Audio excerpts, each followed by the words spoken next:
Watching me for the first time, my name is Julie, and this is SMI Hub Canada, where we talk about everything studying and immigrating to Canada. So I want to talk about the things that I would, if I'm to advise you, if you're coming to Canada right now, the things I will advise you to bring, and the things I will advise you totally not to waste your time bringing. Like there were things I brought that, looking back, like in retrospect, it was a complete waste of time, of energy, of everything. Like I shouldn't have bothered my head, my pretty head. And Merry Christmas to wherever you're watching me from, anywhere. Merry Christmas.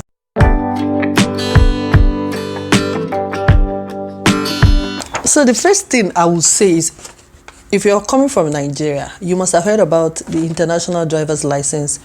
Honestly, it was a complete waste of time. I remember I went to the one in, I lived in Ibadan then. The headquarters in Ibadan. I was trying to get this license. The suffer where I suffer, I started, like, I paid money, I wasted time to get this thing, thinking I will be able to use it directly when I'm here. I wasn't able to use it. Like I could have, because there's a video I did on how to drive immediately when you get to Canada. So I could have used it, but they added another layer of complication, because if I want to use it, I'll have to go to the embassy in Ottawa, try to get a letter from them, which I heard I could have got it from Nigeria. I wasn't aware about it. But the international driver's license by itself is just basically useless. Now, this is not like a blanket statement. Like you might be coming from another country and you'll be able to use your driver license to drive here, but for Nigeria, if you're going to, like, you don't even need the international driver's license. Like with your valid driver's license and that letter from Ottawa, you are fine. You can use that to directly, if you have the years of driving experience from Nigeria, you can use that directly to start driving. So that was a waste of time. The second thing will be, I would say that this is just my opinion. This is an opinion vlog. I would say Ankara and traditional clothes. Like I brought the space I could have used in my box to pack some more important things, which I'll talk about shortly. I remember I packed a lot of Ankara thanks to my mom, who was just telling me, you have to pack this clothes, so you will not be able to get these clothes to use there now. Go pack. So I packed very bulky Ankara clothes. I remember I packed even the one I used for my engagement, that very bulky Ankara clothes. Like I packed Ankara clothes. Now, if I had known, I would have bought more of like traditional wears that I can wear with leggings, with jeans, with pants, or like, that I can wear to class, that I can wear under winter coat. Like, how will I be wearing Iran Buba under winter clothes now? So like, I could have packed more versatile and traditional clothes, because I actually love them. Like I had to get some here, but more versatile clothes, the ones you can wear with a jacket, the ones you can wear with a pant or something. Because of the way things are here, it's just easier, like during winter, for instance, to wear those kind, or dresses, Ankara dresses, or, traditional dresses, like short dresses for summer or something. I should have done that instead of packing very bulky traditional clothes like Ufi, like lace, that, I can only wear to church, that I cannot, even to church self, like, once it's winter like this, even if I'm going to wear a long skirt with a long skirt, I will have to still wear leggings under. I'll still have to wear my boots. It's just, for me, it was just not prudent, packing all those things. Now, let me just move to the things that, let me just go to the things that I would advise you to bring. Like if you are coming, your taste might be different from you, but the main thing I would advise is pack a lot of African food, Nigerian food. If you're coming from Nigeria, like I packed a lot of that, because the last time I traveled to Europe, I remember I didn't pack food. Like I really regretted it, because I spent a lot going to the African store, and I wasn't earning in euros, right? I just came to do some things for like 3 months. I wasn't earning. That was the issue. So even if you started earning in Canadian dollars, you still need to pack a lot of these things. It helps you to transit. So when you come and you still have your naira, you're not yet, you don't have a job and all of that, you can eat your African food, and there's a lot of them that you can pack that will make a complete meal. You can pack like the leaves, vegetable leaves, egusi, if you know, things like that, pepper, and you can make a complete meal when you pack elubo, gari, poundo, you can make a complete meal with these things. And some of it, like, all you need to do is just to buy rice. You can pack, dried fish. So that takes me to the next point. Like, I wished I had packed more of dried fish. Dried fish. Now, I mean, you Nigerians will know what I'm talking about. Dry fish is so expensive here. Like, you get less value for the price. And I wish I could have spent that amount to pack a lot of dried fish. Dried fish is the one thing here that I don't know why it's just so expensive, right? It's just expensive.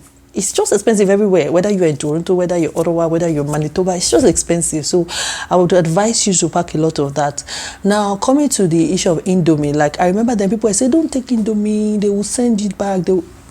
Maybe I'll do my point of entry video one day. For me, point of entry was very smooth. I was expecting a lot of things, the way people used to talk about it. It was so smooth.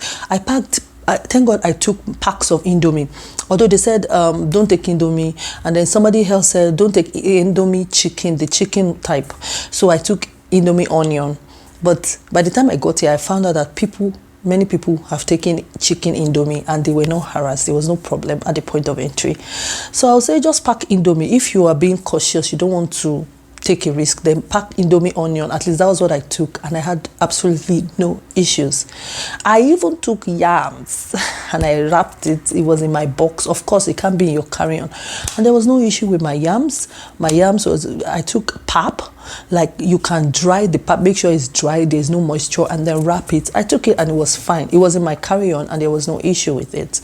I took now, I wanted to take pomo, but I heard a lot about pomo. I did not take it, so I cannot tell you to take it because I don't know I don't know, but you might not want to take that risk.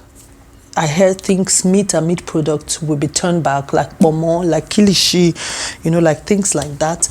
I did not try taking those things, so I don't have experience with that. So I think it's not worth taking. You don't want to spend a lot of money, but for sure, you can take dried fish, you can take stock fish, you can take crayfish, make it blended, make the crayfish blended.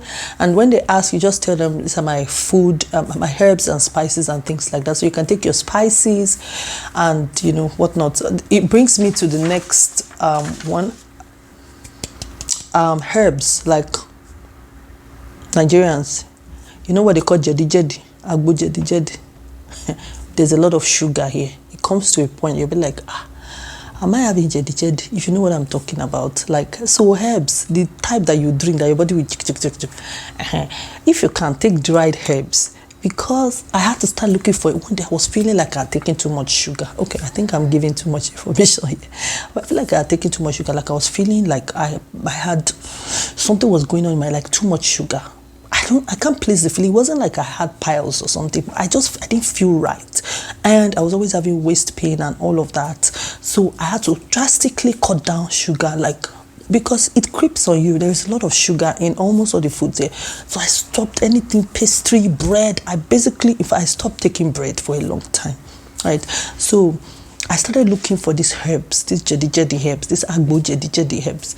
I had to pay. It was expensive on Etsy. I paid heavily, not too bad, but it was expensive for me to get it, and it came all the way from the UK. So I wish I had taken that. Although I don't know if it solved the problem or if it was just the fact that I cut back on sugar. I felt okay within like 2 months. It was all gone. But looking back now, I would have packed more of those. So when my mom was coming, I made sure. I told her, please, you have to bring me all those things that just bitter leaf and all those things that I can take, to make me feel okay. So another thing I wish I had taken more of is weave-ons, attachments, hair extensions, things like that are still expensive. If you can afford to buy them, buy them. If you have your wigs, buy your wigs. It's still like expensive here, so it's still like if you want a very, very good human hair wig, you still have that $100 plus range.